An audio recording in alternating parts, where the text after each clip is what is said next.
আজকে বানাবো orange ice cream. কমলা লেবু ছাড়িয়ে নিয়েছি, এবারে কমলা লেবুর ভিতরে বীজটা আমরা বের করে নেব।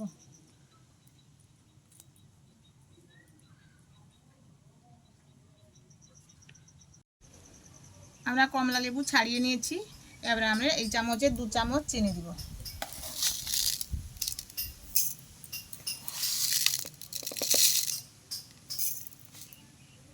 বিট নুন দিচ্ছি, পরিমাণ মতো জল দিচ্ছি।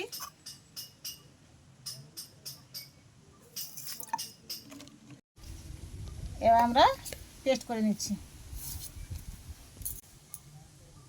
আমরা পেস্ট করে নিয়ে চলে এসেছি, এবার আমরা ছেঁকে নিব।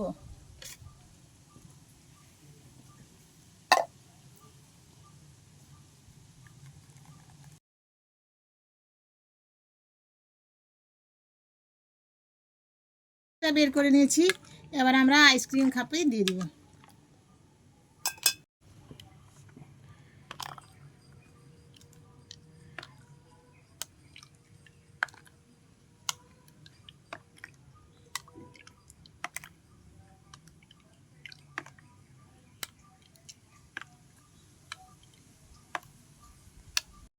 এইভাবে আমরা সবগুলো ঢুকিয়ে নিচ্ছি। আমরা আইসক্রিম কাপে সব ঢুকিয়ে নিয়েছি জুসগুলো। এবার আমরা 12 ঘন্টার জন্য ডিপ ফ্রিজে ঢুকিয়ে দিচ্ছি। 12 ঘন্টার পর আমরা চলে এসেছি, আমাদের আইসক্রিম হয়ে গেছে। এবার আমরা খুলে দিচ্ছি।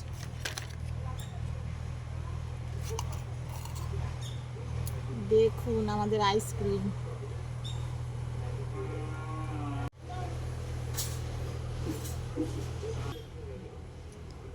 আইসক্রিমের ভিডিওটা যদি আপনাদের ভালো লেগে থাকে, লাইক, কমেন্ট, শেয়ার এবং চ্যানেলটাকে সাবস্ক্রাইব করে দেবেন।